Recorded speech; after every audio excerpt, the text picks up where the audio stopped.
Good evening, everyone. Welcome to FGM Cast presenting ANZCAR Trucks series live to you from Yeehaw, Texas. Yeah, that's it. We're at Texas tonight for the second last round of Season 1 2021 for ANZCAR Trucks series. And we've still got a little bit of a title chase on, don't we, Carl Withy? We do. Hail, Stuart, and hello, everybody, and a big yeehaw and welcome to Texas, where we're going to be rustling up some truck action tonight. There is still a battle on at the front, but you got to say Stephen Williams is looking good out there for the title contentions for Season 1 of the trucks so far. He's got a 68-point lead over Luke Traher behind him. Yeah, absolutely. It's going to take something pretty special or pretty spectacular for Steve to run out without the title, I think, for Season 1 2021. But look, the most important thing, Luke Traher and Steve Williams both starting tonight. So that will obviously allow Luke to potentially make up the gap. It's just going to matter about how Steve Williams manages his race, which has been one of the things that he's been absolutely expert at this season so far. So we'll have to keep an eye on that one. Yeah, that's it. It's keeping an eye on that managing a race. And yeah, Stephen Williams done a great job of consistency this season. He has finished in top 10 positions 9 times this year out of 10 races, which is phenomenal form. Really good job from Stevie Williams and brilliant job just in general. Luke Traher, of course, has only done 8 races and he is second in the championship. Again, 6 of those top 10 finishes, 5 of them are top 5 finishes, and 3 of those were wins. Stephen Williams, only the 1 win this season, but consistency has been key. Just going to run through the championship order as it stands. So Stephen Williams up in first place with 317 points. Behind him with 249 is Luke Traher. Matty Raymond is in third with 227. 219 points for Ruben Phelps. Christopher Finley with 212. Riley Curtis with 201 in 6th. Kay Donnelly with 195 points in 7th. 8th is Michael Skurlock with 178. Ryan Jones is sitting in 9th with 174. And Chris Purnell, Gary Wellman are both sitting in 10th with 170 points. But the big fight is really for that top 10. There are barely any points separating the sort of from around about really from 7th down. Like it is a lot of drivers that can actually get in with a chance of getting a good finish in this championship season, are in with a chance of finishing in the top 10 of the championship.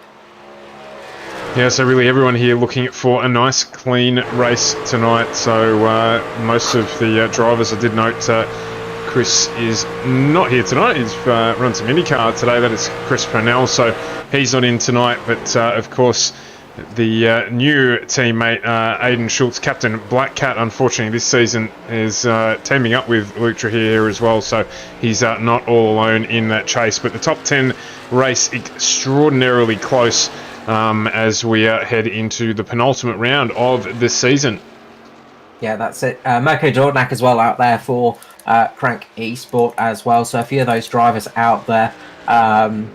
It's going to be an interesting one tonight. I just want to point out my own little bragging rights as well. I'm currently the highest driver in the season with the least starts. I'm sitting in 30th position at the moment with 3 starts. So just want to brag about that for a moment. But there have been a few drivers that have had not been able to run a full season this year, but have had some amazing results and had some great placings, managing to get themselves into some good positions. But really, the stars of this season, you've got to say, have been Luke Traher and Stephen Williams. Both of them have been absolutely stunning results.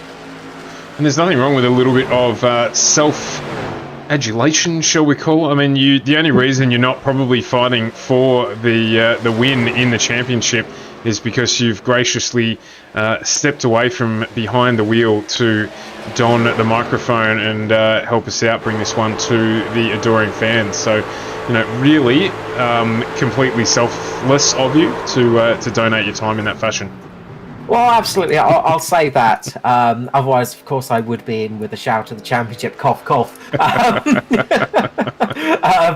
But yeah, I mean, I would like to be driving out there. I was planning on running the full season, but I am more than happy to be up here in the booth, because we have had some great racing this year, and we're looking like we're going to get another good one tonight. The times between the drivers is absolutely bugger all at the moment. Ruben Phelps currently sitting out there in first place.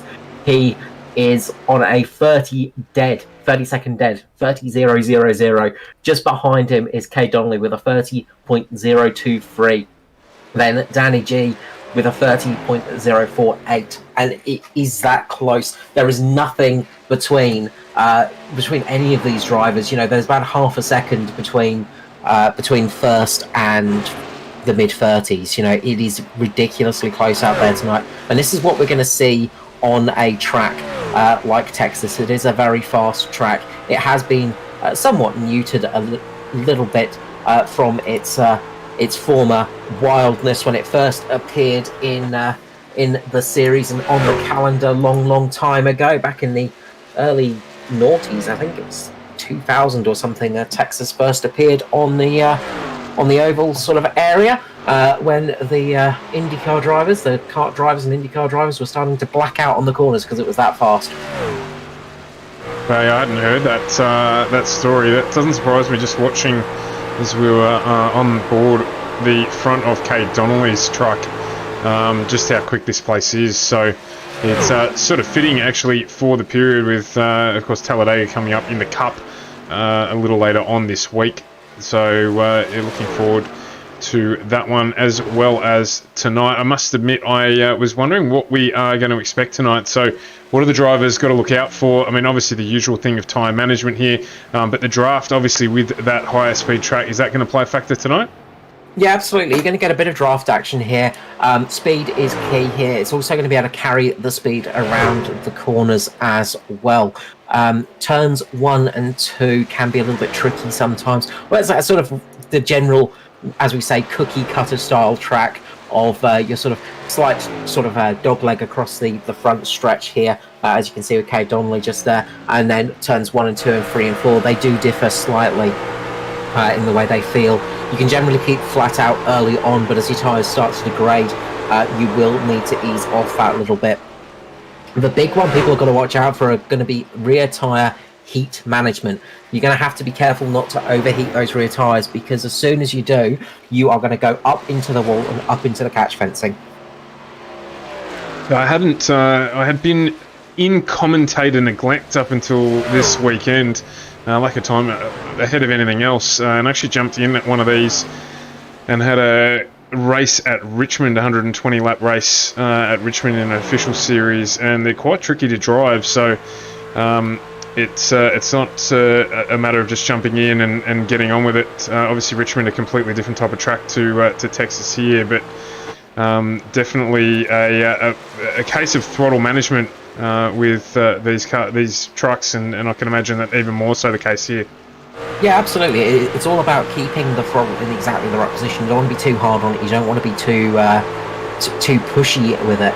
As I was saying, Texas, it is slightly changed as to what it used to be, but it is a very, very fast circuit. As I was saying, back in 2001, it would have been, in the kart series, the drivers were blacking out around turns 3 and 4 with just the G-force. They were pulling around about 6.5 G constant G around this track, and eventually just blacking out. And that's the kind of thing that is hard on a circuit like this, is because it is just so fast and so unrelenting. And that's one of the things that oval racing, you don't get it quite as much in sim racing, of course, because you don't have the G-force pushing you, but you have the concentration and you have to just keep on it constantly too. Throttle management is super important on a track like this. If we can just jump on board somebody just going around, you'll sort of see with the actual track, you just have to be very careful to just sort of lift off just gently mid-corner sometimes. You can generally keep it flat for most of it, but as the tyres start to drop off, as you start getting in the slightly dirty air of the car in front of you, as the front starts to lift off, these cars aren't super aero dependent, but they do have enough downforce to make a difference when you get behind somebody. They can lift off slightly, so you just have to ease that throttle off. You might be at 90% throttle, but you've got to keep that just right, and that's a big skill that a lot of people do suffer and do struggle with.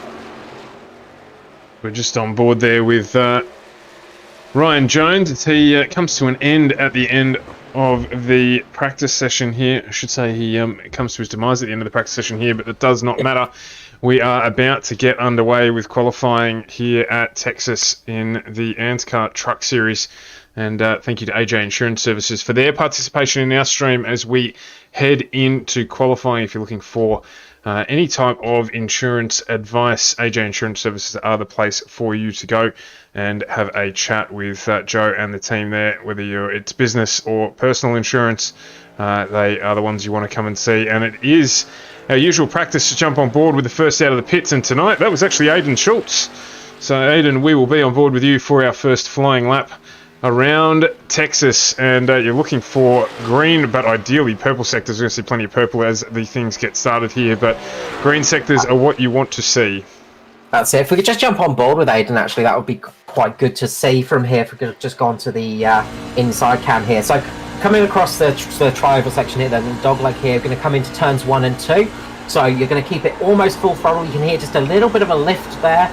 You just got to go over slightly. He gets a little bit of understeer there, just has to catch it. Sorry, oversteer. Car just gets a bit loose mid-corner, a little bit too quick on the throttle. Coming into turns 3 and 4 here, these final sections, you can keep almost flat as you come through here. There's a little bit of a bump on the exit here. Very easy to catch it out. He makes it through, does not catch the wall. Nice lap from Aidan. The second lap's probably going to be the quicker lap because he did have that little bit of a wobble through the corner. Has to lift off through turns 1 and 2 again, as you say. Going to get back on the throttle, just got to watch out for that wall, so very close to it, and back into 3 and 4, and you just want to keep it sort of planted through here, but you have to be careful of the exit here because it is so easy to make a mistake. Get so close to the wall here and it's so easy to clip it. So Aidan Schultz going across the line, and that will grab him up into 3rd place. 3rd place with a 30.29, a hair away from Ryan Jones in 2nd. Cracking lap from Aidan. Thanks very much for taking us on board the Crank Esports mobile there. We'll try and find a couple of others. We've got plenty still out there. We'll jump on board now with Ruben Phelps in the Mark 1 liveried Ford that he is running around in, and see how he gets on. We'll get a better shot of that, just that move right out to the wall that Carl was describing as well, and I think we'll find that that'll catch a couple of drivers out tonight, particularly once they get into some traffic. As a big slide there from Ruben, and that's not going to help him at all. He did put in a 30.28 before coming adrift there, and that was quick enough to get him up into 3rd place provisionally. Riley Curtis just goes quicker to make that invalid. He now moves into 3rd place. Yeah, really good first lap there from Ruben Phelps. He's been one of those drivers that has impressed me over the season. Stephen Williams there now, the series leader, and well, I mean, you've got to say it's his championship to lose right now, in a very good position. And again, just a fantastic season for Stephen Williams, just so consistent with that. But he's going to want a strong finish here tonight as well. Stephen Williams, one of those drivers that is incredibly good on the dirt, the short tracks, things like that. Sometimes doesn't have the same amount of luck on the big ovals, but it is one of those things of sometimes luck is useful for that. But good opening. Whereabouts are we for Stephen? So he should be coming across the line for his first lap. Let's see how he does for this one. Usually the second lap is going to be the faster one, so that will have really affected Ruben Phelps, but he did manage to get it up there in P4. At the moment, Andrew Dyson is sitting at the top of the list. We'll stick on board here with Stephen Williams as he makes his way around. First lap there, 31.04. Unusually slow for him. He is currently sitting down 26. There's a number of drivers who so far have not completed the lap. Michael Schroeder has gone around twice. Unfortunately, no clean lap there, so he will start towards the back of the grid, but that doesn't mean anything in trucks, as we've seen time and time again. As see here, when Stephen Williams crosses the line, does he improve on that 31.04? You'd like to think that he does, and of course he does. 30.27 jumps up into provisional 4th place at the moment.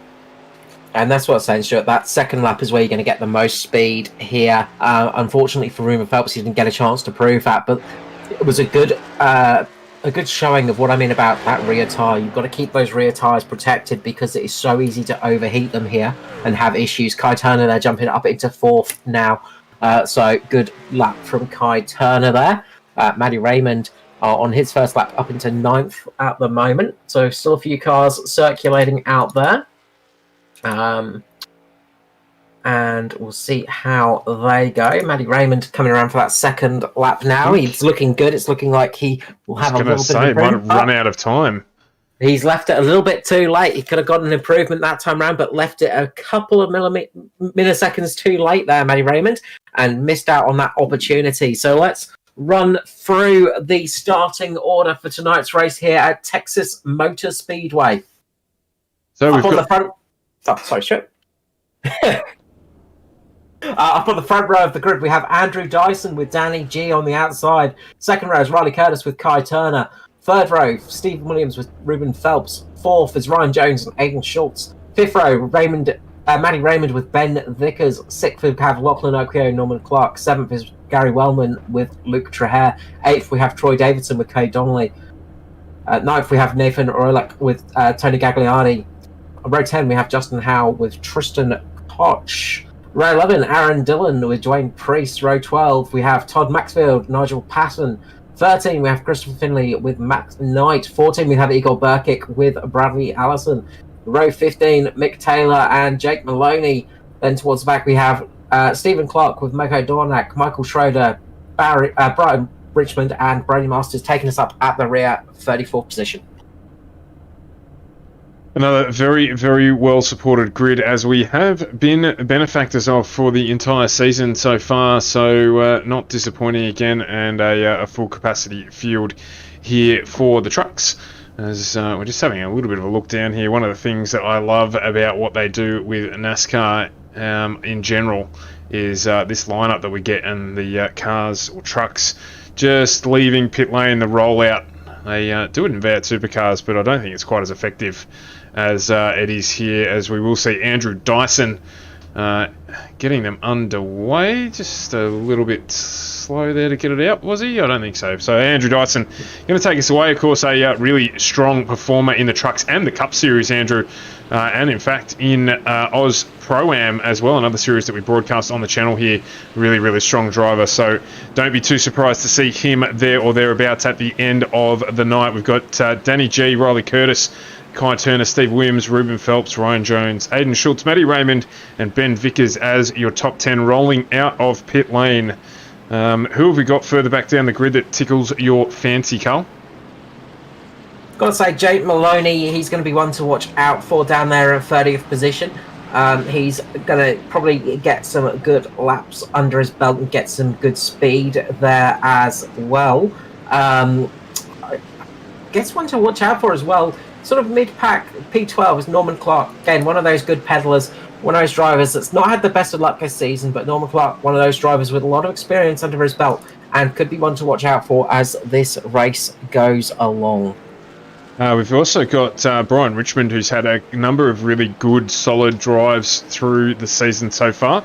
So watch for him to make his way up through the field, as he has done on multiple occasions this season so far. So plenty of good drivers throughout the field, but it is at the front where we're expecting to see a majority of the action. The drivers now just forming up, and we've got green, and we are away. Andrew Dyson with a cracking start down on the inside lane. Danny G going with him. We've got Riley Curtis just forming up on the inside. He's going to try and make himself known, as well as Stephen Williams there just running in the lead pack. He's closing up on the 408. As we've got an incident further back, Kay Donnelly getting turned around. Kay Donnelly getting turned around, unfortunately, by Tony Gagliardi, I think. And just managed to catch on to the end of that there as Cade did jump out of the car into pit lane. Let's go back and have a look at what happened there if we... So if we can get a bit of a replay on that, let's see if that one actually works out for us.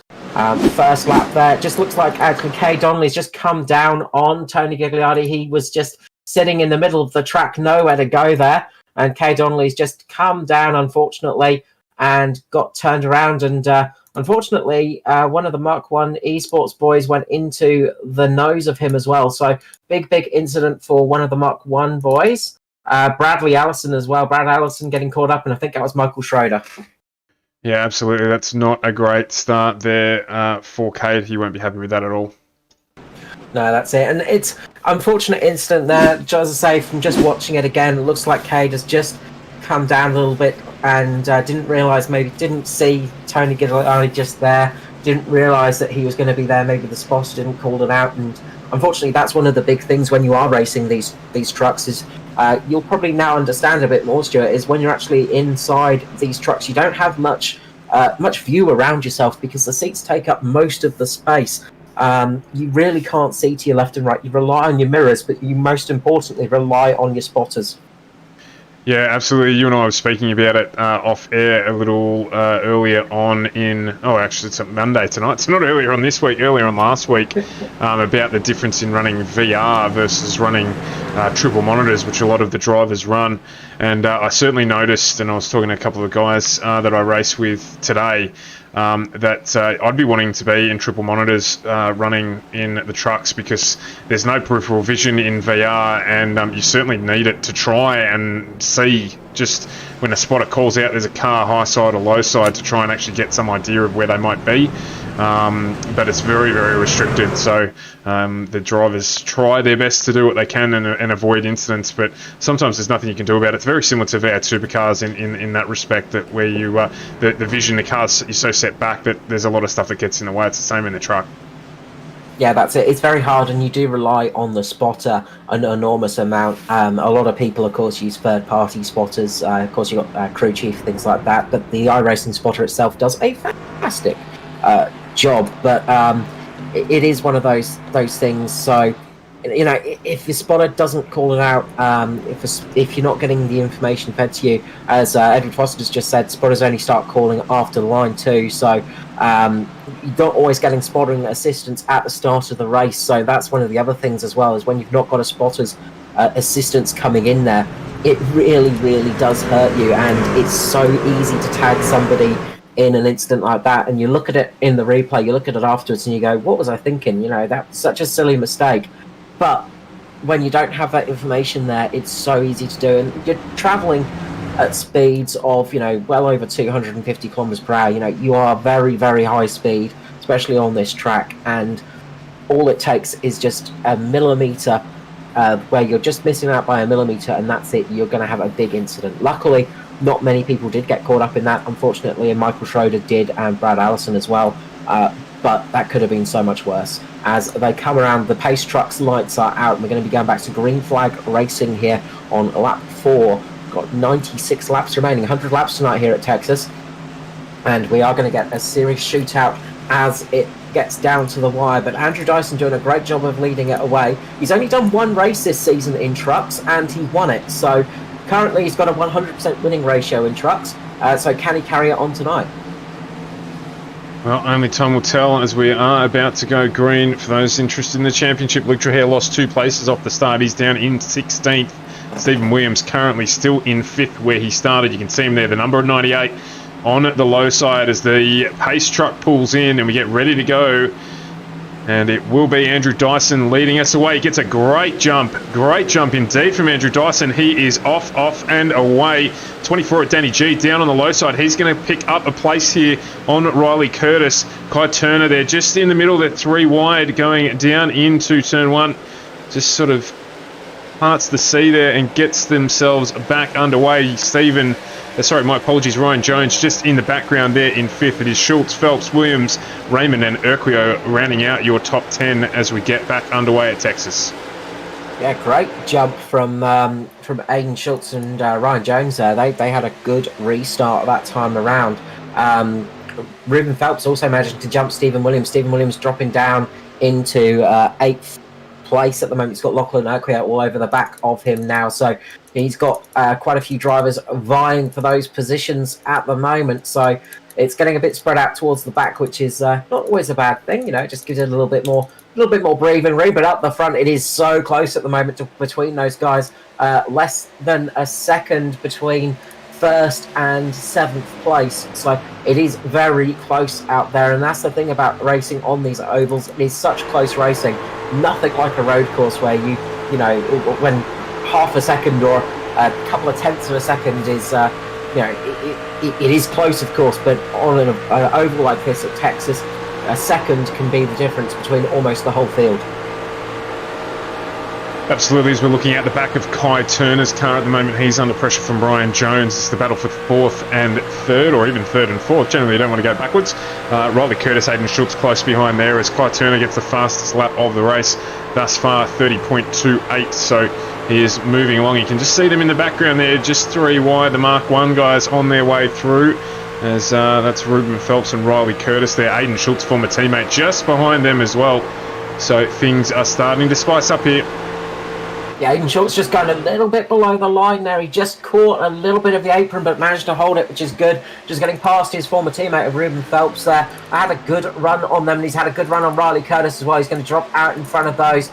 It looks like Riley Curtis just dropping back a little bit. He's going to let Aidan Schultz become the hare at the moment, and they're just going to follow him, just drop into the back of him, and just sort of push him along a bit and keep in his draft. Meanwhile, Ryan Jones has sort of managed to break away a little bit with Kai Turner. Danny G sort of caught in the middle, and Andrew Dyson has got a good lead of almost 0.3 of a second. A good run from Dyson so far. He's really managing to hold that lead.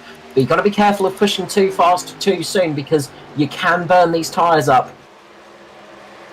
Yeah, absolutely. Keep an eye on that tyre. Is going to be important here, particularly if we have some longer periods of green flag running, which I would anticipate, obviously, with the track being a little more open, the field spreading out already. Battles certainly within that. One of those is Mirko Doutnak, as he's moved up 1 place. He's battling with Norman Clark, my apologies, and Todd Maxfield. Oh! As Mirko there's just had a big slide, and it looks like he might have hit the wall, so we'll jump back into that as we've got our second caution of the evening. Yeah, Mirko just getting a little bit unlucky there. He caught the apron there in turns 3 and 4, and that's caused that spin to happen. He's just dipped it below the apron, and that's caused that car to snap on him and then go around. Norman Clark just catching him a little bit as it happened, but Mirko just catching that apron and then causing a big incident to happen behind him. Looked like you got a little bit of a tag as well, so I didn't quite see that. Obviously, you've gone back a bit further there. Is that the 777 at Dwayne Priest? Wow, that's a solid hit on the right-hand side of that car as well, as he clouts the wall, just trying to avoid the Doutnak slide. So he will no doubt have a little bit of damage from that too. Yeah, I think that was Todd. There was Todd Maxfield up there who got caught up. Just missed that, sorry. But yeah, Dwayne Priest, the 29 as well, got hit pretty hard in that and ended up in pit lane. So a few cars getting caught up in that. Jake Maloney, that was. Jake Maloney, one of the picks earlier on, he got caught.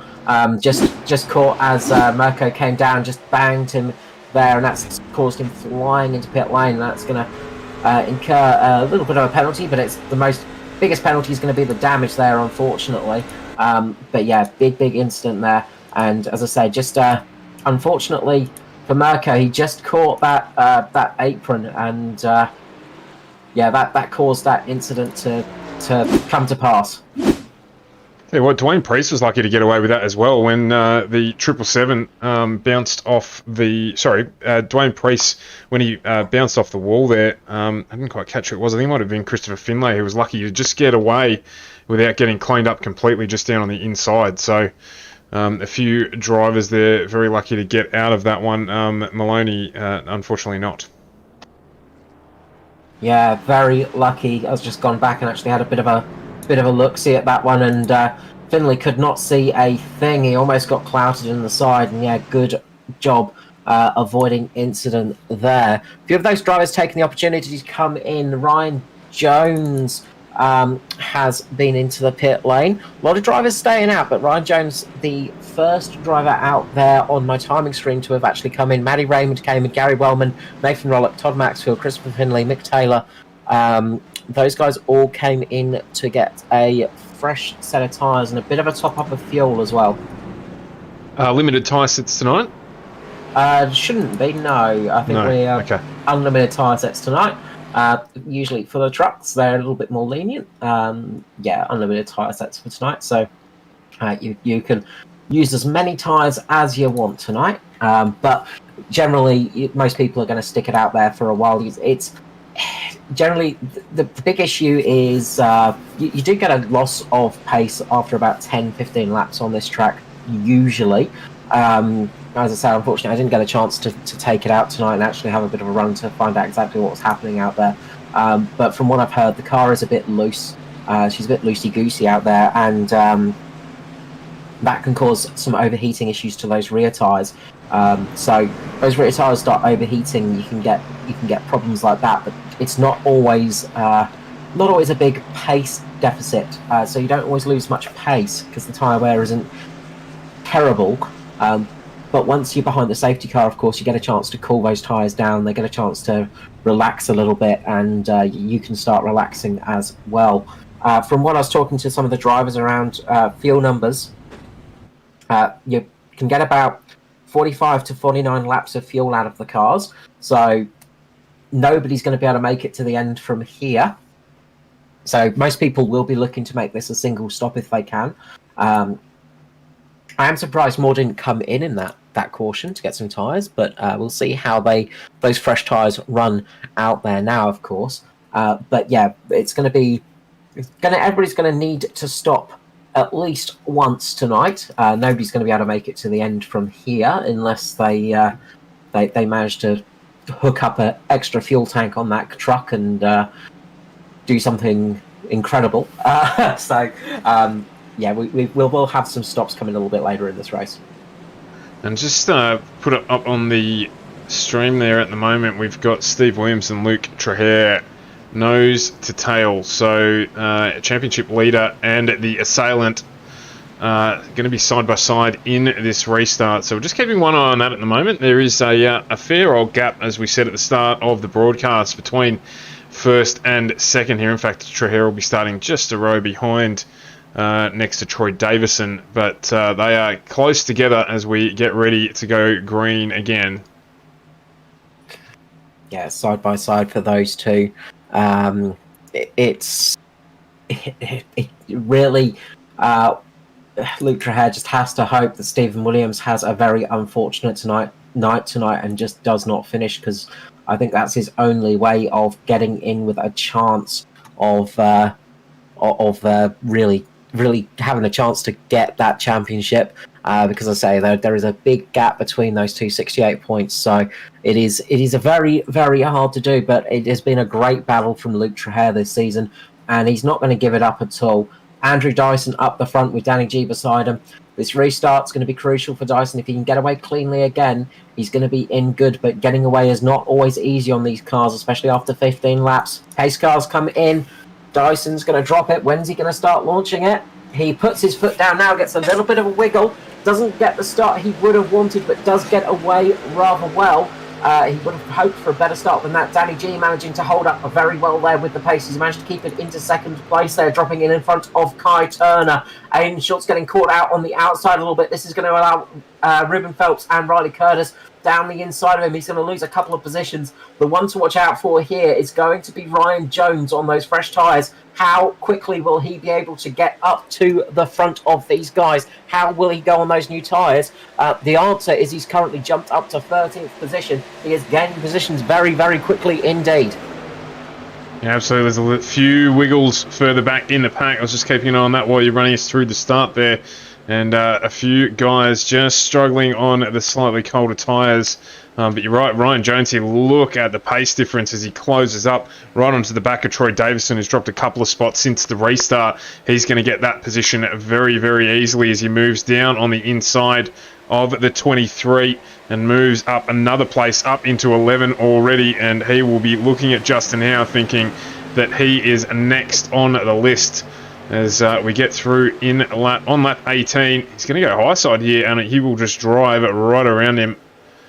Yeah, the big thing is going to be the traction for Ryan Jones. He's just going to be able to put his foot down and have so much more reliance on that car being able to get a better traction off the corner, and down the straights is going to be where he's going to catch people.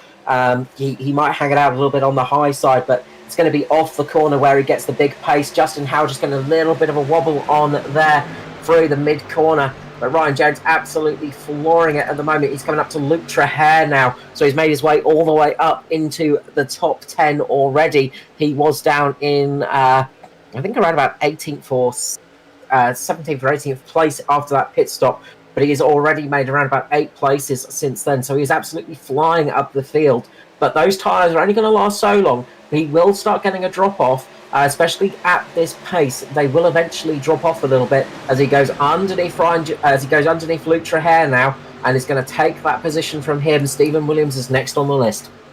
Just looking a little bit further ahead here, Ruben Phelps, Kai Turner, Aiden Schultz all battling away. And we have had a change for the lead here. Danny G's taken over from Andrew Dyson at the front of the field. So Dyson there just struggling a little more on the restart than he probably would have liked. He's about to get eaten up by Ruben Phelps as well. So Phelps all over the back of the 41 or the 041 of Andrew Dyson. And just dropped off a little bit there just to get a better run. You can see him there just closing right up now, and he will get a run underneath him as we head down the straight. Yeah, Dyson actually losing that position to Danny G. He's just running a bit high on the track at the moment, and he ran it up a little bit too high going through turn number 4, and that put him right up against the wall. He hit there's a little bit of a bump here at Texas, and he hit that bump, had to ease off a little bit, and that gave Danny G the run. Kai Turner just behind him, just giving them all a little bit of a love tap as well, getting very, very close to it. Meanwhile, Ryan Jones is up into 7th position, absolutely flogging that car around. He's around about 0.3 of a second faster than everybody else on track.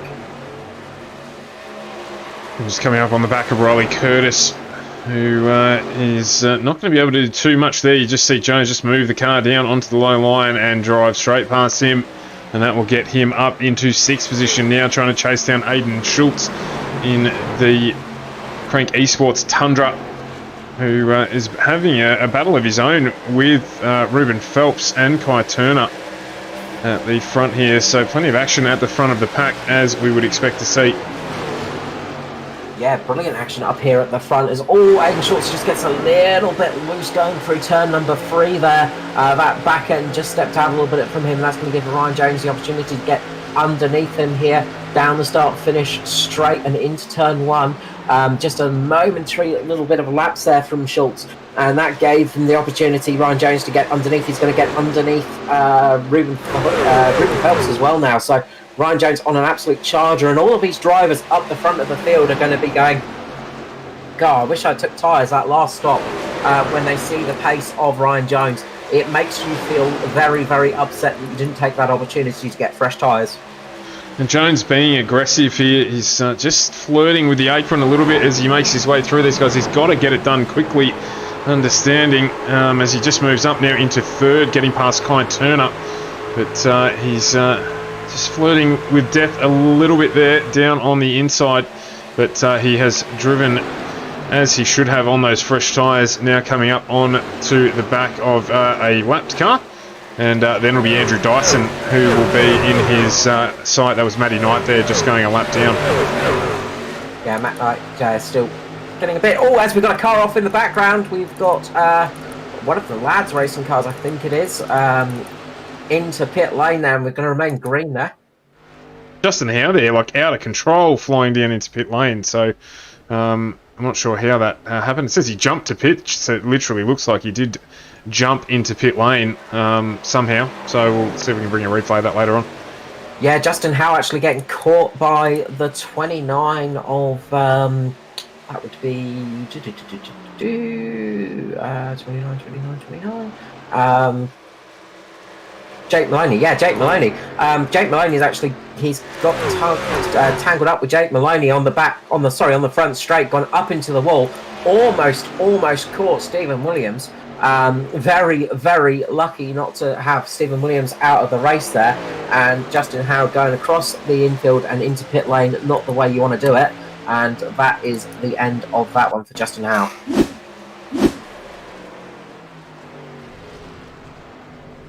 As we can see there on the replay, just getting caught up into the fence, and then bang, down you go, and that is a big incident, and that's going to be the end of that truck. Meanwhile, up the front, Andrew Dyson has got a fast charging Ryan Jones behind him.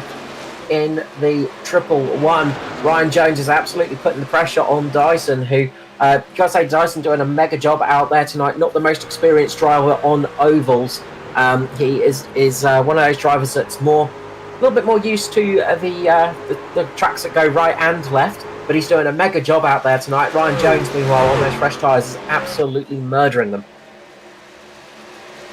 Yeah, absolutely. I mean, the pace has come back a little bit towards the pack now, but yeah, just still, quick enough to continue to make progress up through the lead pack here as Dyson looks to really challenge him around the outside. It's definitely the long way around. There's plenty of close stuff going on a little bit further back there, so we'll keep an eye on Andrew Jones. Ryan Jones's progress up the front. Have a little bit of a look further back in the field. I'm going to jump back to this train of cars for Kai Turner, Aidan Schultz, Jake Maloney, Troy Davison, and Luke Trahere. So we've got a five-way battle here for the top 10. It's getting a little bit slidey there. But, there's an absolute mega battle going on up there in that sort of top area. Jake Maloney is up there in 9th place at the moment. He's gained 21 positions. So, as I said, one to watch out for tonight for sure. He was involved in that earlier incident, but it is not slowing him down for sure. He's just managed to get down underneath Aidan Schultz there, so he's really pushing it at the moment. Gary Wellman, one of the drivers to come into pit lane and get those fresh tyres, as well as Jake Maloney. So those two on fresh tyres at the moment, and that's making a big difference for them. Those fresh tyres definitely helping them out quite a lot.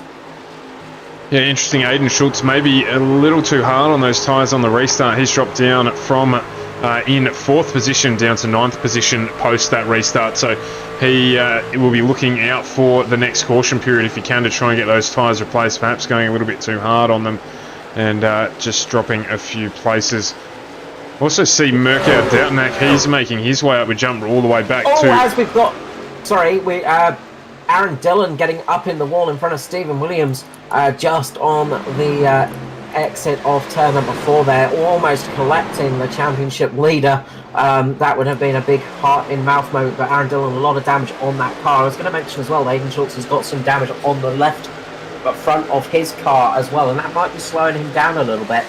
He is starting to struggle a little bit out there, and he's got Davidson all over the back of him like a rash, but this has given Luke Trahere the chance to catch up as big spin in front as Jake Maloney's gone off in front of them.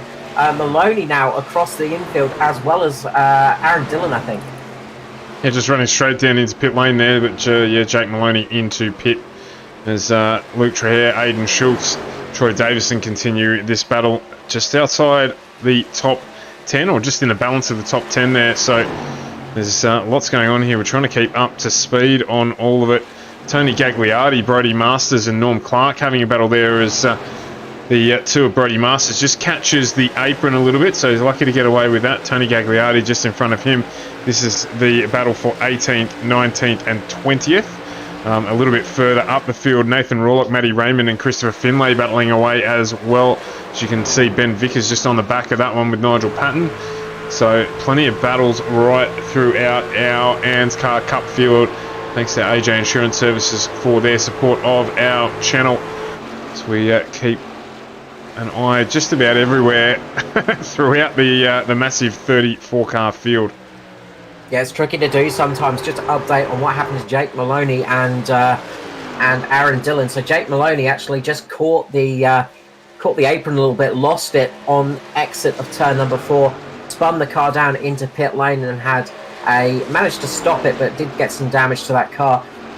Meanwhile, at the same time, Aaron Dillon got caught in the rear by Mirko Doutnak and had a big moment as well. As Mick Taylor also going off on turn number 3 at the same time. It was basically 3 cars managing to spin it at turn 3 and make a big mess of the infield, cut a lot of the grass for the lawnmowers of the Texas Motor Speedway track. But yeah, 3 cars have an issue on the exit of turn number 3, and that's going to be where to watch out for. Meanwhile, Andrew Dyson is managing to work his way back up there. He's back up into 2nd place at the moment, and he is catching Danny G at a vast rate of knots.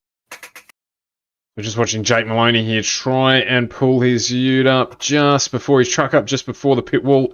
Does a pretty good job of it, actually, but that is a scary thing here at Texas Motor Speedway. I'm assuming that's the way it is in real life. Yeah, it is one of the scary things about oval racing, really, is the pit lane. It's as Ruben Phelps has a big moment going sideways just behind Ryan Jones there, manages to catch the slide, but those guys are really starting to struggle on the exit of turn number 4 at the moment, and we've seen a few cars now go off and into pit lane. So it's definitely people are starting to struggle on the tyres. Those tyres are dropping off quite a bit, and we are getting towards the stages of the green flag pit stops. So they're going to be hoping for a caution to come out relatively soon, of course. If that happens, it's going to help them out an enormous amount. But if it remains green, these guys have not stopped yet are going to have to pit in the next, I would say, next 5 to 6 laps. These guys will have to probably come in. Well, we did have those caution laps, so maybe around about 10 laps, actually. Probably got about 10 laps before we start seeing people having to come in for green flag stops. Just having a look at the battle here between Danny G and the Mitch Motorsport truck, and he's just had Andrew Dyson duck down the inside there, so change back into the lead for Dyson. Danny G in second. Also the reduced fuel in these probably making the rear a little bit more slidey, and or struggling for grip, I should say, a little bit more slidey, that's a technical term. But probably impacting on the grip level for them through that corner as well, maybe catching a couple of the drivers out.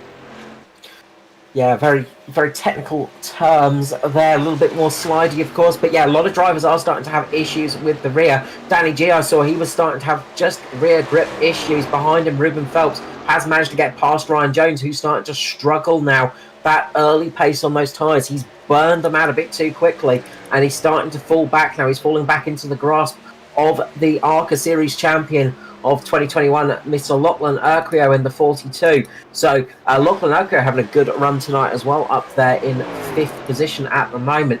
Meanwhile, behind him, Riley Curtis has managed to break away a little bit up front. Oh, as he makes contact with the wall. Curse of the commentator coming into full effect there for Riley Curtis. Sorry about that one, Riley. But he just makes contact with the wall. That's going to give Luke Trahir the chance to get through there. Luke Trahir having a great run there on that older tyres, but he has got much less fuel on board. Gary Wellman, he came in to stop a little bit earlier on. He didn't push the car as hard either, so he's one to watch out for. He's probably got a good car underneath him, as well as having some fairly good tyres as well. Yeah, in the Simboys Racing green truck there, so Wellman here just trying to make his way past Riley Curtis, who didn't stop at that caution period, so he does have much fresher tyres on. Of course, they do even themselves out a little bit, but 44 laps of effectively green flag running. We had a couple of cautions early on, means that those tyres on Riley's car will be pretty second-hand indeed. They'll be looking to come in for stops, as you've mentioned, any tick of the clock, so they'll be hoping for a caution period if they can get one, as Troy Davison tries to get down underneath Stephen Williams, who's right on the back of Aiden Schultz. So still plenty of battles going on lap 44 of 100 here at Texas, as just looking there, Troy Davison, sorry, on Aiden Schultz, just getting the job done. Gary Wellman now as well. That's Igor Burkic there. It is a lap traffic car. I thought it was. Yeah. I was looking at it thinking it's not changing. No, Igor Burkic, he's come in. He's actually stopped very recently, so he's on very fresh tyres at the moment. That's why he's absolutely scything his way through those guys, making them look like they're almost stationary, because he has got fresh tyres on. He is 2 laps down now, though, because of that green flag stop, and you are going to lose a lot of time in green flag stops. So expect these guys to want to stay out as long as they can. They're going to try and edge as much fuel out of these cars as they can.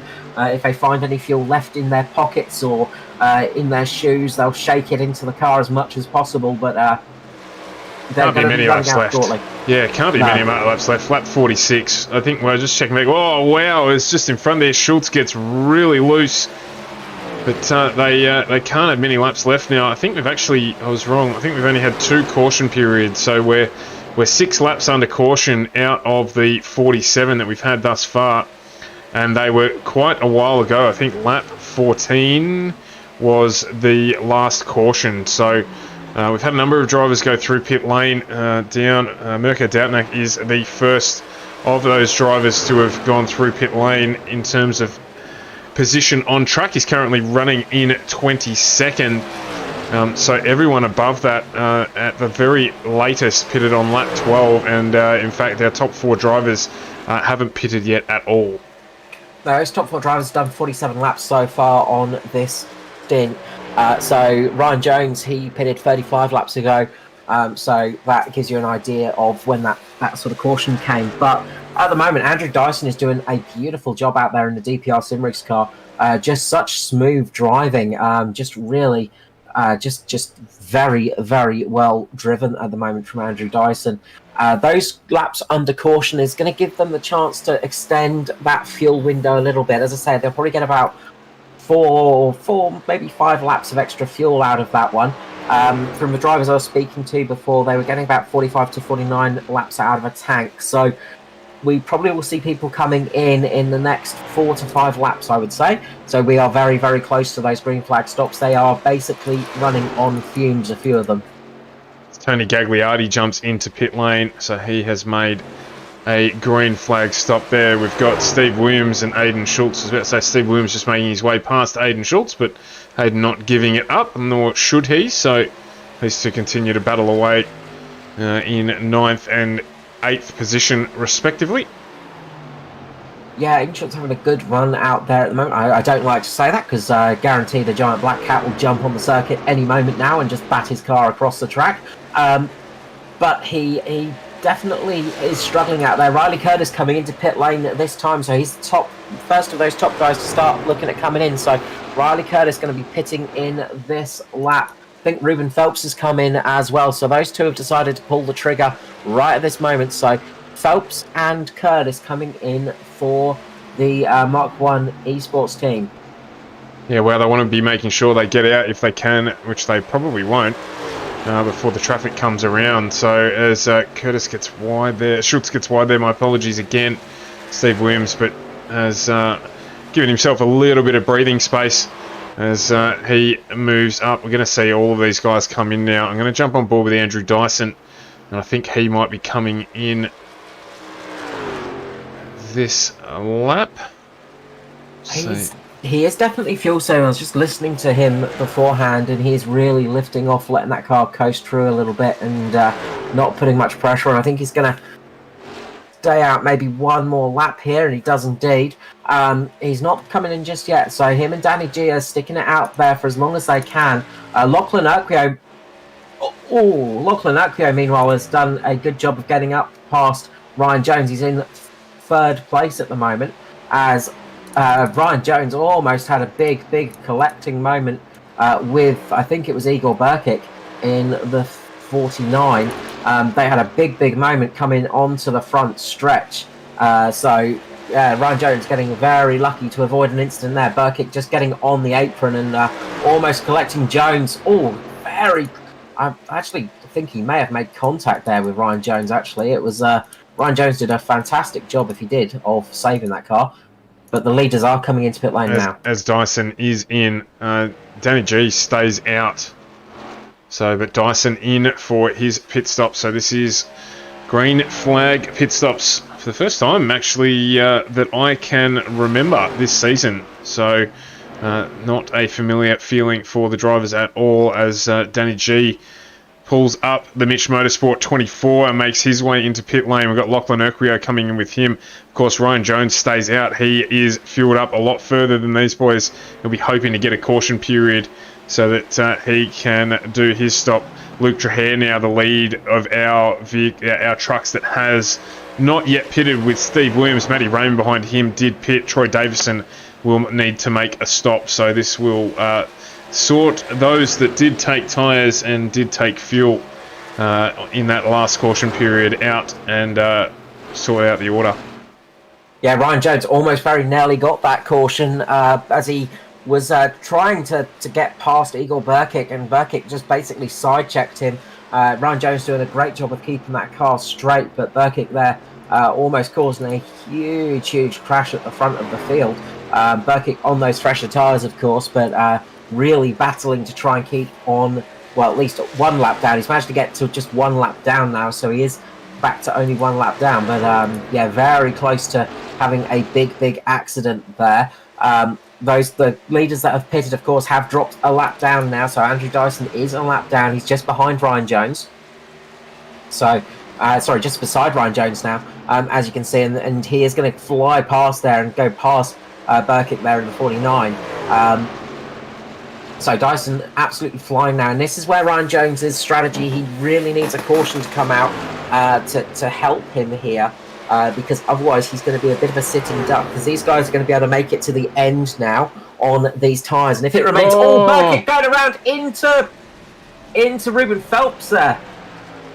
Looks like Phelps there just grabbed the inside of Burkitt, and the fortunate part of the track to have it happen in, because they ran down on the infield near pit lane, so they would have managed to pull that up there, but looks like Phelps just caught the left-hand rear corner of Burkitt's truck. Yeah, Burkitt actually lost the car on the exit of turn 4, and that's why it looks like Ruben's actually caught him there. Burkitt's actually lost the car and gone into Phelps, and that's what's caused that accident there. Gotta say, Eagle Burkitt not making many friends out there tonight, but luckily it's remained green for those guys on the strategy, for those guys like Andrew Dyson, Danny G, Ruben Phelps himself, Lachlan Okio. Luckily it has remained green, so that's going to help them out enormously. Meanwhile, the first car lap down is currently Lachlan Okio, but he's going to catch up to... yeah, he is currently a lap down, but he should get that lap back. He shouldn't be too far off actually getting that lap back. So, yeah, just some sort of issue with my timing screen there. Sorry, but yeah, Ryan Jones is in the lead still. So he is still up there in first place. You've got... yeah, sorry, Lachlan is catching Ryan Jones. So, sorry, my brain was absolutely dead there for a second. So yeah, he's going to get his lap back very shortly. Andrew Dyson has got that lap back, so is Danny G, and they're chasing down Ryan Jones at the moment. At a rate of knots, they are chasing him down. So, of course, his pit window will open at around about lap 73. Ryan Jones is going to be coming into the pit lane very shortly, I'd say, because his fuel is going to be running out. Because of those laps, he didn't get as many laps under caution, remember. He pitted on that second caution, so he's been basically green flag running, so his fuel numbers will be much lower, so he's probably going to only be able to do another 2 to 3 laps out there. Yeah, that pit window around about that 45 to 49 lap mark, as you said, so he's going to be due any tick of the clock. So we'll keep an eye on that. He is still in the lead. Means Matty Raymond and Brian Richmond will also be needing to come in. And then you've got Andrew Dyson, Danny G, Lachlan Okrio and Ruben Phelps as the next 4 cars on track. Yeah, it won't be long until those guys have to make a stop. I think Matty Raymond's going to be coming in this time round. Yeah, he's coming in this time round as he gets caught by one of the Crank Esport cars there. Trying to see who that was. I think it might have been Mirko Dortnak there. Mirko Dortnak having a big moment and coming in a bit late into pit lane and actually caught the front of Matty Raymond there. Hopefully not too much damage to Matty Raymond, but that was a ugly pit stop. And the godfather of oval track racing in Australia makes a good point on the stream here, saying that Jones will make it to the end. Not sure about the others once he fuel stops. And that is very true indeed. So it may well come that the long game for Jones is going to play in his favour. Of course, the caution period could undo that, but this may work out for him. Well, from my working out, they will just about make it. It's going to be close, but they will just about make it. Those early cautions helped him stay out that bit longer that they needed to. Ryan Jones managed 52 laps on that stint. He has come into pit lane right now with Brian Richmond, who did a bit of a lock-up there. So we know that they can do around about 50 laps out there at full pelt running. So that's 65 laps. Yeah, that's it now. Maths is not my strongest point. But we have 35 laps remaining, so yeah, they should be able to make it to the end. But he's going to be close for people like, mainly I think Ruben Phelps is the person that's going to. Ruben Phelps and Riley Curtis are both going to be in trouble. I think if we remain green, I think Ruben Phelps and Riley Curtis are the two that aren't going to make it to the end. They're going to need to make a splash and dash. Meanwhile, Andrew Dyson, Danny G. Danny G's pretty much. I'm pretty sure Danny G is going to make it without too much issue, as well as Lachlan Urquio. Andrew Dyson might just struggle a tiny bit, but those guys are pretty much okay for fuel from my quick maths and from what we've seen so far tonight. How's the gap for Andrew Dyson? It's nearly 3 seconds up the street from Danny G. Lachlan Urquio about 5 seconds back down the way.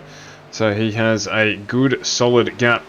So they can do a little bit of fuel saving if they need to roll out of things to get themselves there. But as you say, I think they're going to be okay for fuel. We'll keep an eye on those fuel numbers.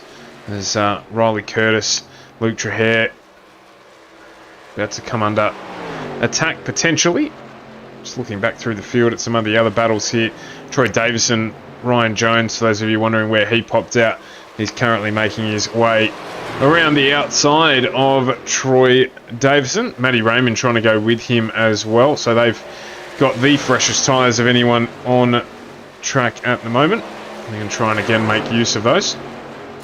Well, the big question now is how fast can Ryan Jones belt this car around the track? He's got 33 laps to do it. He's 24 seconds behind the leader at the moment. That is a big amount of time to make up.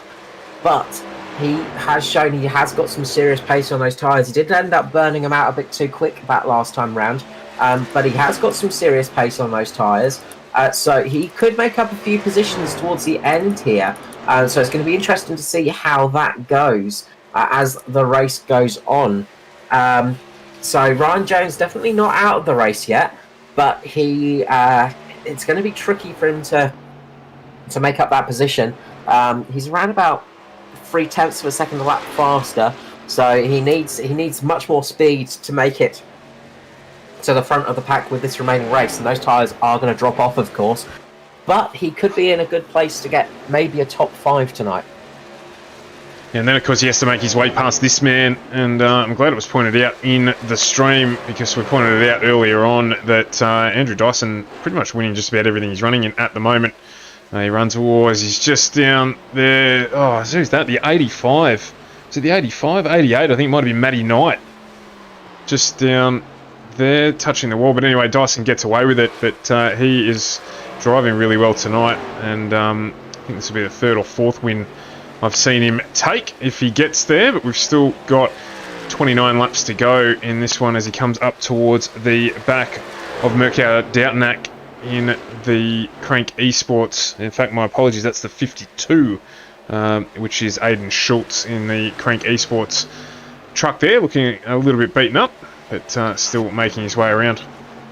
Yeah, that truck's not going to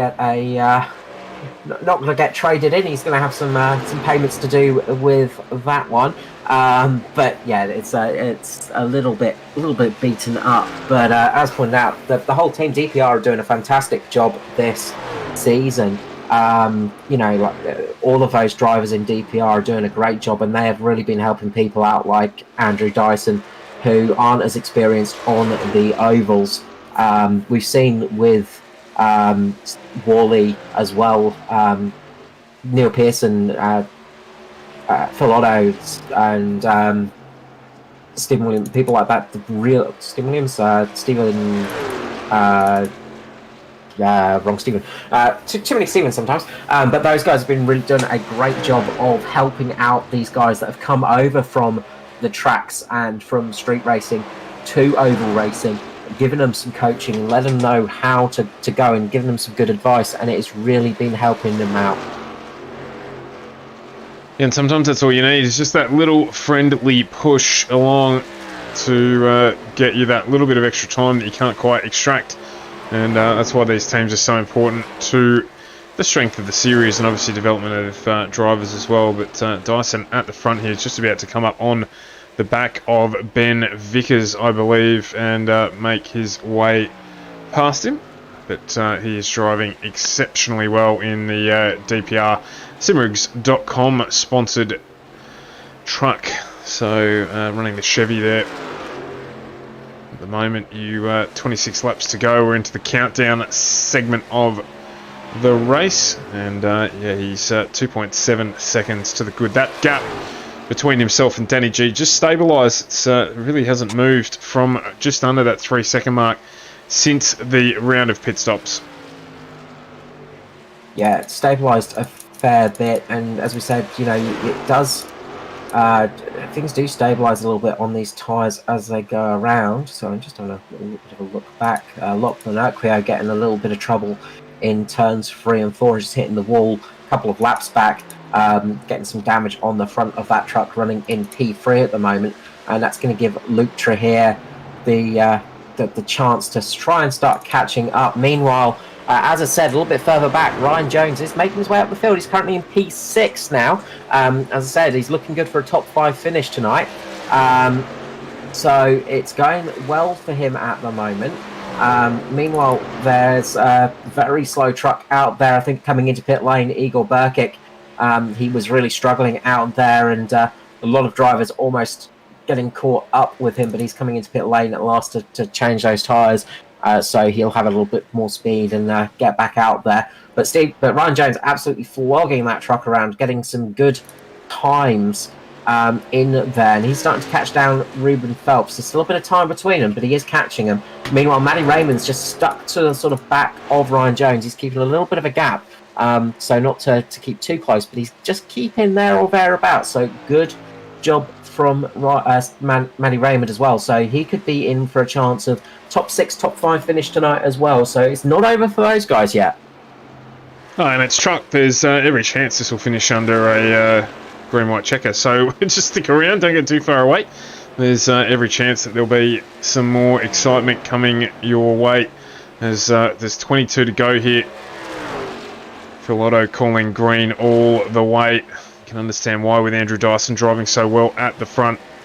But for the neutral spectator, it wouldn't be bad for a little caution thrown in at the end here. Just to see how these guys go. We've seen some pretty great runs from drivers further back in the pack when we have had those green-white checker situations. As we are just down there on the inside, Troy Davison. Not sure if he saw the rate at which Andrew Dyson was coming through there, but just running out of track a little bit. But Andrew Dyson definitely doing a cracking job. Le Mans-like closing speed there, and that can really catch you out sometimes. It is one of the funny things on oval racing and truck racing is closing speeds really are something else. Meanwhile, Ryan Jones, I think, has managed to get up past Ruben Phelps. So, yep, he is in P5 at the moment, and he's now got Luke Trahere to chase down. So there's around about 3 seconds, I think, between himself and Luke Trahere at the moment, who is just himself trying to chase down Lachlan Urquio. So those guys are fighting it out as well. So the battle's not over yet. It's looking pretty comfortable up front for Andrew Dyson, unless, you know, maybe Ryan Jones could take off a glove and throw it out the side of his truck and cause a debris caution. You know, he might try something like that. Not sure you can do that in sim racing, but worth a try nonetheless. But it is going well for them up the front at the moment. Dyson is just absolutely dominating out here tonight. As we can clearly tell what Ed Foster's looking out for at the moment. He wants a caution period to close this one up. As Phil Otto and him are at loggerheads in the chat.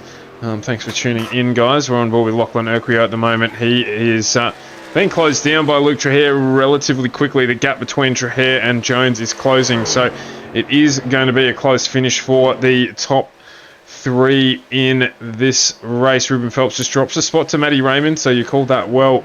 He is on his way up as well, following on Ryan Jones's hot footsteps. Steve Williams for the championship battle, currently running in 9th position as well. Biggest mover of the night so far is Brian Richmond, up 18 positions, currently running in 15th in that Guns N' Roses inspired 47.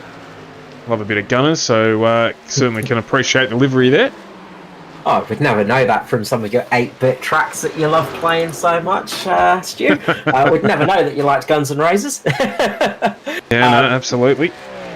No, but yeah, got to say, like, Dyson has been driving so well out there tonight. Just really good speed from that pole position onwards. He has just shown he's got a turn of speed here at Texas and has absolutely mastered this track. Just behind him, Danny G's doing a good, solid job as well, but just not enough to catch up to him. Meanwhile, Luke Traher is right on the back of Lachlan Urquio as Lachlan Urquio loses the car a bit, manages to catch that. That was a great save from Lockie there. That could have been a big caution, but that's going to cost him a lot of time, and that's going to give Ryan Jones the opportunity to get up on Lockie's tail as well. That's going to really heat up those rear tyres as well, so it's going to take a couple of laps for that car to settle down. But that was a mega save there from him. Certainly an underpants moment, that one, and Luke Traher probably a little bit the same.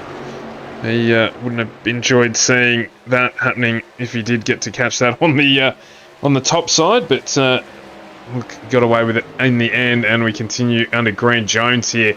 Absolutely hauling in Lockie Urquio, and he is going to just go around the outside. Not quite able to get it done there, but he'll hold the line. Oh, wow, just slides there. Let's see if these guys can hold it together. We've got 14 to go. Phil Otto's going to have to cover his eyes, I think, to watch the end of this one at the moment, as Jones moves down to the inside this time. And you can see there the damage on the front right-hand corner of Lockie's car as well. So he will drop now down into 5th place. And Ryan Jones moves up into 4th. Yeah, that's it. That little bit of an accident as one of the Cranky Sports cars gets a little bit sideways behind him. Manages to catch it as well. Just, not sure which one. It was Mirko Doubtnack there. I thought they've got to change the numbers. 52, 62. It's too hard to tell the difference. They need to do that just for us. But no, Mirko Doubtnack there, just with that big slide in the background. That Crank Esports truck, that'll be chucked in the bin at the end of the night, and they'll build him a new one. But, yeah, just holding on. A lot of damage on that car, and as I said, a lot of damage on Lockie's car as well. And that's really cost him in this race. That little lapse of concentration just really has hurt him, and that's going to cause issues to that right front tyre as well, which is one of those tyres that does get a bit under pressure. But he has lost pace since then.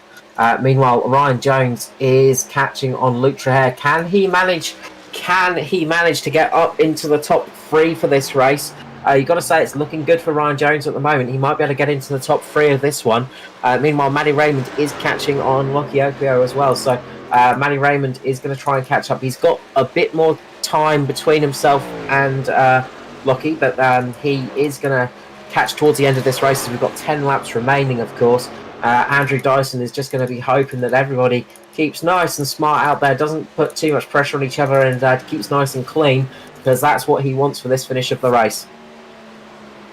15 seconds away from 3rd place, a fantastic drive, so we will certainly continue and jump back on to giving him some coverage towards the end, but there's a few battles still raging here. Matty Raymond, Ruben Phelps, this one here just under a second. So you can see there off in the background, Igor Burkic there just down on the inside track. He's got fresher tyres than everyone else on track, so he'll be trying to make his way back up to get himself unlapped, but we'll keep an eye out for that. He's 5 laps down at the moment, as Todd Maxfield might have just had a big moment. Just having a bit of a look at that. Big moment, I think, in front of Ryan Jones, actually. Todd Maxfield just losing the rear of the car a little bit. He just got caught on the exit of turn 3. The back end steps out, and he almost got collected by, I think it might have been Ryan Jones. So very big moment there, and Ryan Jones would probably have some dents in his steering wheel as he grasped tightly onto that one as he saw that one coming up, because it has been a good run from Ryan Jones tonight. He's put in some good laps and put in some good paces to work his way up into 4th. He's not made it easy on himself running that 2-stop strategy. doing a slightly different strategy to the rest of the guys. The big question now, of course, is, as we mentioned earlier, of course, is fuel. Who's going to have fuel to make it to the end of the race? We think everybody other than maybe Ruben Phelps and Riley Curtis might be okay. But we will find out. We've only got 7 laps remaining. I think this battle for third is going to be the one to watch. Got a second between the two. 4 seconds out at the front between Andrew Dyson and Danny G. So we'll see if Ryan Jones can get this done. Just narrowed the gap ever so slightly there. Just under a second. But, not really making the dent that he'd be wanting to make with 7 laps to go. I think, in all honesty, Ryan might have just taken the life out of those tyres. He drove it hard. He was driving it like he stole it. He is still setting some okay times. That last time round, he was a little bit quicker than Luke Trehere, but not by much. He's going to need to be faster than that to get there. But as soon as he can get within the draft range, which is about half a second, he is going to start catching up quite quickly towards Luke. So he is getting into that danger zone for Luke Trehere now, where if he gets a little bit closer, if he gets that little bit of a nice clean air, well, sort of air that's been having a massive hole punched in it by Luke Trehere, he might get sucked up to the back of him and be able to get past. But the question is, how much life does he have left in those tyres? Because he's going to need to be able to have the traction to hold it. Yeah, absolutely. Trehere just getting a little bit of a pull along by Aidan Schultz there, but he's moving along now and will continue to press forward. You just see there in the background Ryan Jones, so the gap now just under a second. So 4 laps to go. Trehere just has to keep it together. I think he'll get himself a podium. Igor Burkic almost crashing into a couple of drivers. He caught the apron and there was almost a big smash with him and a couple of Christopher Finlay actually up there. Very, very close to a big moment, and that's going to give Ruben Phelps the chance to make a move. Also Stephen Williams there. Those guys are getting very close to each other with that lapped car of Igor Burkic there. It is getting very juicy there, and it's giving them the opportunity to get a run right now. So we've only got 3 laps remaining, oh my goodness me! It is very, very dicey indeed. It's getting very dicey there with those guys. Stephen Williams is actually getting up to the side of Ruben Phelps. This is giving them the opportunity to actually try and fight for that position, getting up there. So that's the battle at the moment. That's the sort of area where I'd say keep a bit of an eye out for what's happening.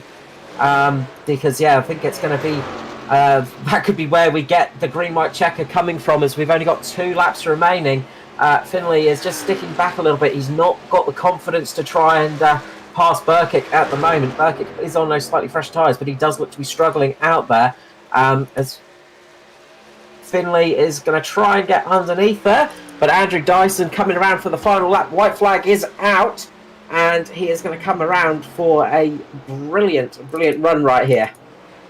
Yeah, absolutely. It looks like that gap stabilised between Trehere and Jones. So we'll stick on with our race leader here, Andrew Dyson, who has put on a masterclass tonight so far. So congratulations to him as he comes around and will bring it home. There's plenty of smoke going off in front of him, but that will not be enough to stop him from taking out the penultimate round of the ANZCAR Trucks Series at Texas. The 041 of Andrew Dyson, DPR Simrigs.com team. Congratulations on a fantastic drive from you.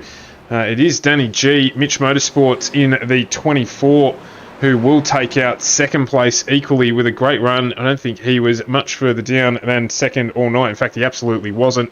1-2 started first and second and finished there.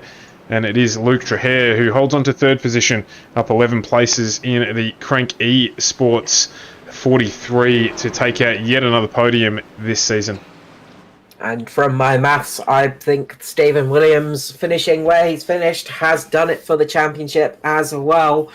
So Stephen Williams has got the gap and he's got the finishes to get him the first round of the truck series as well. So great job from Stephen Williams. Again, just a solid season. But Andrew Dyson, second race in the truck series and second win. He's got a 100% winning record this year.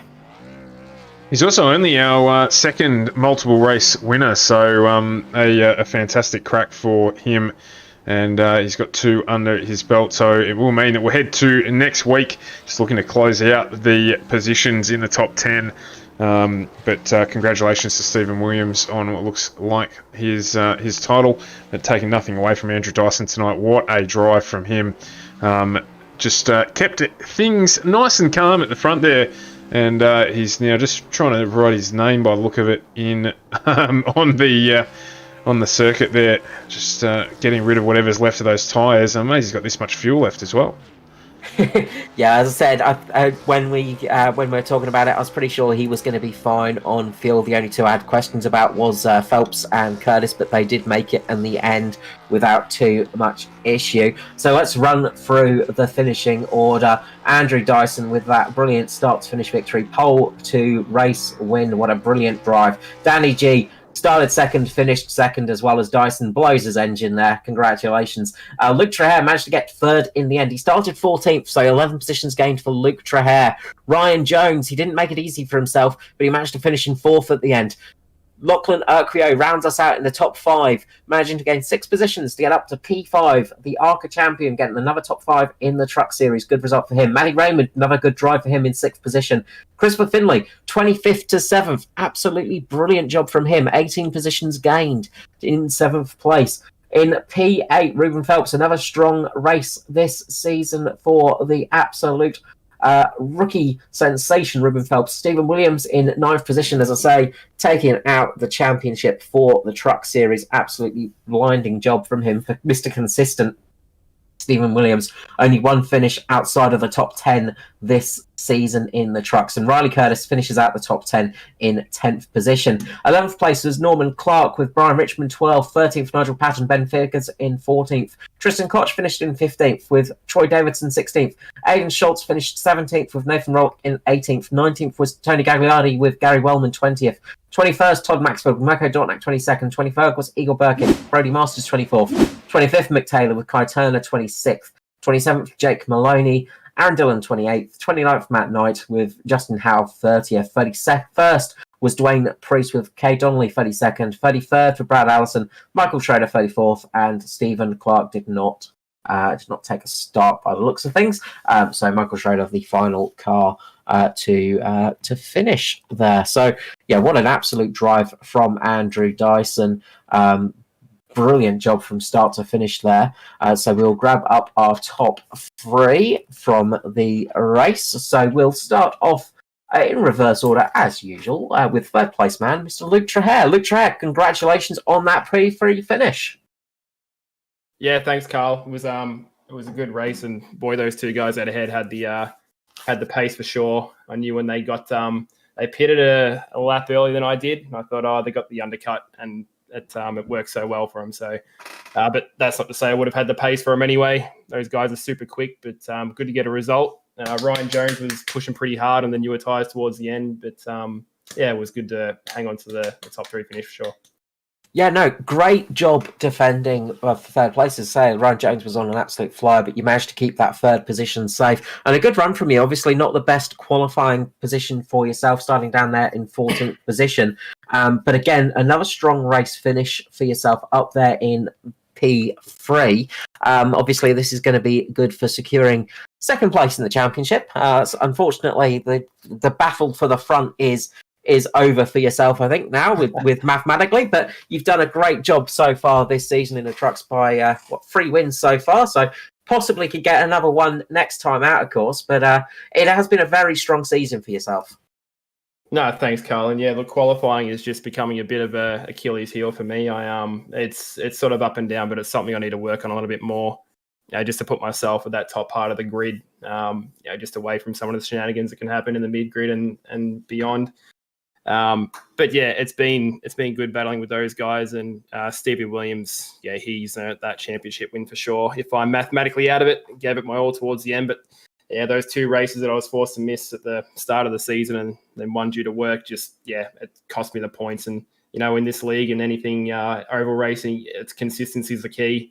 You can't afford to miss weeks. You can't afford to have bad results because the points are just that close per position finish that you can't give it up. So. But now on to next week, we'll see what we can come up with and hopefully lock down second place. And if it's mathematically over, big congratulations to Stevie Williams. No, yeah, it's been a great season from you. As I say, you've got the most wins of the season. Only one person can equal you. Well, 2 people can. Only one person can equal you now, I believe, and that's Andrew Dyson himself. So you've got the most wins for the season, which is a brilliant feat in itself. As I say, it's been a great season for you. Just with that race, of course, obviously starting a bit further down, was it a bit tricky working your way up through the traffic?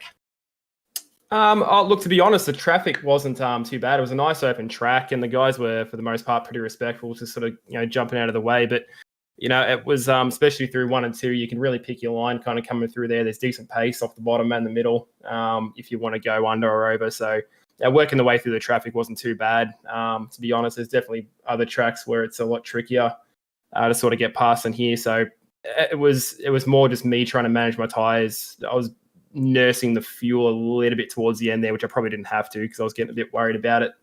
So it was more just sort of me acquainting myself with the track a bit more. I had a little bit of adversity with tagging the wall, and my front end was a bit banged up, so I was keeping an eye on that too. But all in all, very little yellows tonight, so we're happy with that all around. Yeah, lots of green flag racing, which we're happy about, and green flag pit stops, which is something we've not seen for a while, and it's always fun. Yeah. Of course, green flag stops always do throw a bit of a cat amongst the pigeons and make things a little bit more difficult, but always fun to see. Before I let you go, Luke, of course, usual shout-outs and love to your sponsors. Yeah, of course. So, Virtual Motorsport Mentor is first and foremost. Of course, Chris Purnell is my teammate. And I've said it on each of my wins that, he's the reason why I get these results. So if anyone's looking for any coaching, Virtual Motorsport Mentor, please check them out on Facebook or Instagram. Facebook's probably the go-to, actually. Or get in touch with anyone at the Crank team and we can point you in Chris's direction because he's definitely got some answers. I've only been doing this for a little over a year. And I'm, I've still got a long way to go, but showing good results there. And for the paints, I Race Designs. They've been doing some great paints for us, not just on the oval stuff, but with the track stuff as well. And at the drop of a hat when they're sort of needed, we're seeing paints pop up in our folder all the time for the guys that do, the V8 stuff and all that sort of thing as well. Just lastly to my teammates, the couple of new guys we got on board, Aiden Schultz and Mirko. Those guys are great fun to race with. Skirley's not here tonight, but big shout out to him for his 200 that he racked up at Dirt Bristol not that long ago as well. So, and to you guys in the broadcast booth and FGME cast, thank you very much as always. You're always welcome, Luke. And yeah, big shout out to Skirley. 200 races in ANZCAR series and a lot of wins for Skirley as well. One of those drivers that it is always hard to beat. Next up, we will jump to Mitch Motorsports. Danny G. Danny G, how's it going? Yeah, not too bad, fellas. How are you guys? Good, thank you. Good. It's been a while since we've had you up here in the booth. Unfortunately, in the Cup Series, we missed out on a victory with you, which was a bit unfortunate. But nice to have you up here. P2 finished tonight here at Texas. Looked like a really good race out there. A lot of green flag running. Just didn't quite have the pace at the end of the day to catch Andrew Dyson. No, I thought my short run speed was okay, but definitely on the long run, I just couldn't do it. He was just killing me off turn 4. Had a lot more balls going through there than I did. I just had to get off the throttle too much, and he was just pulling away. So I just thought I've just got to hang on to second. Yeah, we did see some good battling with you guys a little bit earlier on in the season. You say that short run pace, it looks like you had a little bit of an advantage on that one. Were you hoping for maybe a couple of extra cautions out there tonight to help with that short run? I'm not sure I would have been able to hold him off, to be honest. Yeah, I'm not too sure. We were talking a little bit about the strategies as well, and you obviously green flag pit stops. You obviously were helped out quite a bit in that early stint with those couple of cautions. Not pitting under caution, was that sort of choice made tactically to try and eke out the car to try and get over halfway so you could make it to the end, or were you sort of just rolling the dice a little bit? thought definitely there was going to be more caution flags, so I just thought I'd stay out. I imagine on a sort of ANZCAR side of things, you must be pretty happy to not see too many cautions tonight. Sure, I mean, it started out pretty bad. But yeah, I never saw anything bad like where I was sitting, so it all sounded good. There was a couple of stuff on the radio towards the end that I'll have to go and have a look at. But other than, yeah, all in all, two yellows isn't too bad. No, we saw some good racing out there tonight as well. So hopefully you'll enjoy watching the broadcast through, and hopefully it won't be too much of an effort to go through with the stewarding aspect tonight. It will hopefully not be too much of a headache for you. But yeah, good run out there tonight. Good strong finish for yourself. Obviously not been able to run the full season for yourself. I think it's 4 starts this year in the truck series. But you've had some good strong finishes when you have run, of course. You're hoping to run a bit more next time when the trucks come back to us? Yeah, for sure. I wouldn't mind doing a little bit more of next season. It's just sometimes I come home from work and think I'll just watch the guys rather than race. Yeah, but the last couple of weeks I thought I'd jump in. No, it's always good to have you in, and another good top 3 finish, another good P2 for yourself. Of course, before I let you go, Danny, big thanks as always for all the work you do on the league aspect, but for yourself, shouting out to the sponsors and all that kind of thing. Yeah, you guys in the booth do an awesome job. And then just, Josh, Hamish and Mitch Motorsports, and I think Bob King for the paint schemes, and that's about it. No worries. Thank you so much, Danny G. All right, jumping up next to our winner of the DPR Simrigs car, Andrew Dyson.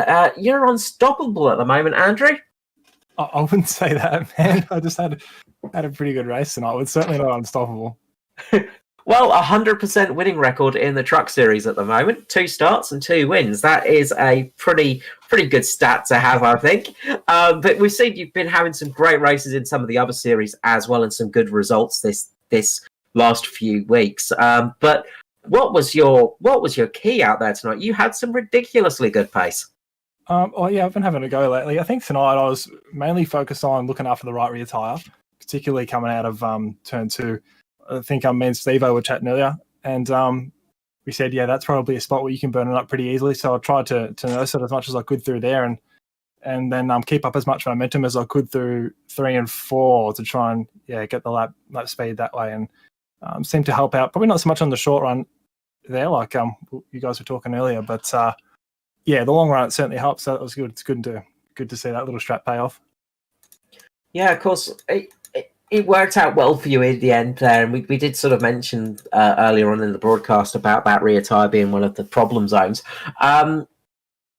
With your sort of strategy, did you work it out with some of your teammates, or was that sort of an idea for yourself through that race, or how did that come about for you? I'll probably be a bit of both. Like I said, Steve and I worked out that the right rear was probably going to be the tyre that we'd need to look after, and I kind of worked out how I like to get around the track in talking with Steve as well. Gave me a few little pointers. And, I just worked out that the lines I wanted to take to try and look after the tyre, and it turned out that it wasn't too bad, obviously. So, I'm quite surprised. It's pretty good. No, it really turned out well for you. You really did put out a great race tonight, and just thinking from the ANZCAR standpoint, of course, you came out on the road course at Circuit of the Americas and showed us what you can do on a twisty circuit. But on an oval, you've obviously been improving and putting in a great effort tonight. And this is definitely a stamp to say you are here and ready to fight for some serious points for the future. I hope so. I don't know about stamping it, but I'd like to try and be there or thereabouts. Top 10 and finishes are really my aim. Like, I'm not going out there to try and dominate and be up there, or certainly be anywhere near as fast as Neil. Just trying to learn off Neil as much as I can and do the best I can each race. And so is Worley, Steve, Otto. We're all trying to do the same thing. We're not trying to set the world on fire, but I actually really like these trucks. Worley and I have been trying to get our licenses up over the last probably couple of months or so. And back when we were in C class, we were racing these trucks a little bit, and we probably spent way extra time in these trucks because we had so much fun with them. So enjoying these trucks probably helped a little bit tonight as well. But for sure, the best cars to drive are the Cup cars, and that's obviously where the good competition is as well. So getting a win there's a totally different story. But we'll have a crack. We'll keep having a go. No, congratulations, and congratulations on your first oval win for the ANZCAR series as well. Just as I say, great drive overall, and just you've definitely made a few people perk up and take notice of you tonight, because you did put in an absolute dominant effort. So congratulations, and a lot of support in the chat as well, especially from Phil. He was definitely cheering you on in the old chat channel. Before I let you go, Andrew, of course, usual shout out and to love to the sponsors. Well, shout out to everyone racing tonight, because those green flag runs were a lot of fun. I think it's the first time we've had or maybe that's not the second time I've had a green flag pit stop in any ANZCAR racing around an oval. So that's a credit to all the guys out there tonight. The tyre strap thing made it a heap of fun, which is something we haven't really had for a long time, or something I haven't had for a long time in any of the circle races. I think since way back at I can't remember what track it was now. It might have been Atlanta or something. It was nighttime and it was supposed to be daytime, so that was that race where we had the last time we had really long runs. But congrats to Danny and Luke tonight on the podium, and thanks to all the sponsors at FGM, you guys at FGM for putting on the broadcast, all the guys at ANZCAR for putting on these events, and of course our sponsors Simrigs.com, South Bell Lifts and Hoists, Benmax Mechanical, BetSmart Racing Services, and MP Designs. And one more thing, congrats to Steve. He may have won the championship, I actually don't know, but congrats anyway. He's really close, so I reckon he'll do it. Yeah, with my terrible maths, I'm pretty sure he's made it. So, with my terrible mathematics, I'm pretty sure Steve Williams has taken out that championship, but we'll cement it next time out. Of course, we're off to Nashville next time. Feelings on going to Nashville from you all, really? What are you guys expecting from Nashville? Oh, Nashville. Which track's that? Is that like a short track or a long track? I thought we were going to Talladega next. So you're talking about Nashville. These cars next week, are we? Yeah, the trucks next week. Yeah. Well, I don't know if I'll race next week, but if I can, I'll jump in and see how we go. I don't really know the track. I've never raced there before. I don't think anyway. So if I do race, I'll jump in and get as much help as I can off Steve and try and see how we go. Yeah, it will be a very different track to what we had tonight, but a much shorter track. One of those tracks that's a pretty fun track to race on, Nashville. So hopefully we'll see you then. But thank you so much for coming up into the booth for all three of you. No, that's good. Thanks for having us in. Well, Stuart, that was one heck of a race there and one heck of a finish. Yeah, I mean, I don't know that we've had 1-2 pole finish 1-2 at all. So a very different kind of race for us. Plenty of action right throughout the pack, as we always expect. Brian Richmond, biggest mover of the night, up 21 spots. Christopher Finlay, 18. Luke Trahere, 11. Along with Nigel Patton, 11 as well. So some big moves throughout the field, despite some poorer than probably expected qualifying from a couple of our runners. But a really, really good race overall there. Andrew Dyson putting on yet another strong showing. So we'll see him again, by the sounds of things, at Talladega when we head there on Thursday night, which should be very, very entertaining indeed. And just to give you all a rundown on what we've got on for the rest of this week, as we head to Interlagos for the next round of the Oz Pro Am Sim Series. That's on tomorrow night, 7:45 on FGM eCast Live, and that is the first round of the second leg of that series. So back into the GT3s and getting things underway there on the dual race format that we have. And as I said, on Thursday night, we head to Talladega for the next round of the Cup Series for the ANZCAR Cup Series. So looking forward to bringing that one. I haven't commentated anything from ANZCAR before, but being a super speedway, it's going to be very, very interesting to see. And then we do have a special broadcast on Sunday for Anzac Day, a traditional event put on by ANZCAR. Perhaps, Carl, you can tell us a little bit more about that? I'll put you on the spot there. Yeah, you put me completely on the spot there because I didn't have that up ready to go. We'll grab some extra details about that before next round and let you know the details. Yeah, that's it. We'll have to get some bits and bobs up for that one. But yeah, Talladega, of course, is the part of the Grand Slam series. Skurlock, of course, winning at Daytona. Daytona, that's the one. Yep. So he is in for a shot of a very big prize for getting the Grand Slam this year. Can Skirley do it? Can he get the win at Talladega, you wouldn't really want to bet against him, would you? No, I wouldn't. Absolutely not. So obviously a really strong, consistent performer. I don't think we've seen a front row of the Cup Series without him on it. So he'll look to qualify well there, and yeah, obviously looking forward to seeing all of the strong runners. There's been a lot of talk in the Discord about ANZCAR Cup and driver conduct. So we'll see what impact that has on the way people make themselves known in the main game, but plenty to come before we get to the last round of this one next Monday night. So if you're looking for stuff to do, obviously we love you joining us on the stream. Once again, thanks to AJ Insurance Services for their support of our broadcast, and Carl, to you for jumping on the stream once again tonight. You're always welcome, Stuart. It's been a pleasure, and look forward to seeing you tomorrow, of course, for Interlagos, and then Thursday for Talladega.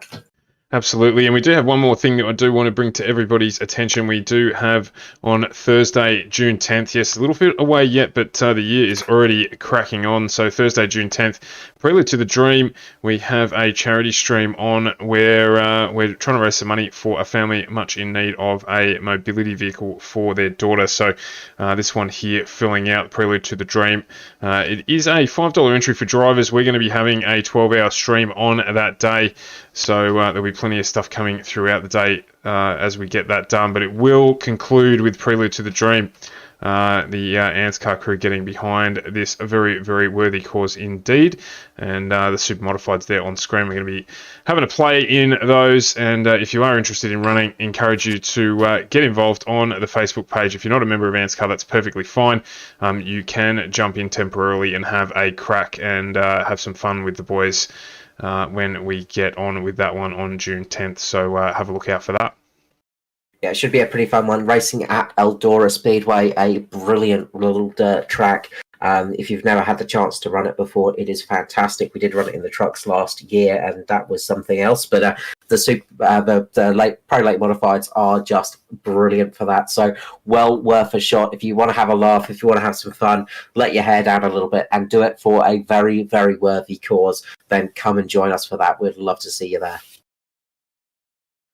And that's about it for us tonight. So we will see you tomorrow night, 7:45, same place, FGM eCast, your E-Place for pace. And Carl, until then, have a cracking day tomorrow. Thanks for your time tonight. And we will see everybody here tomorrow night for the next instalment of OzPass from Interlagos.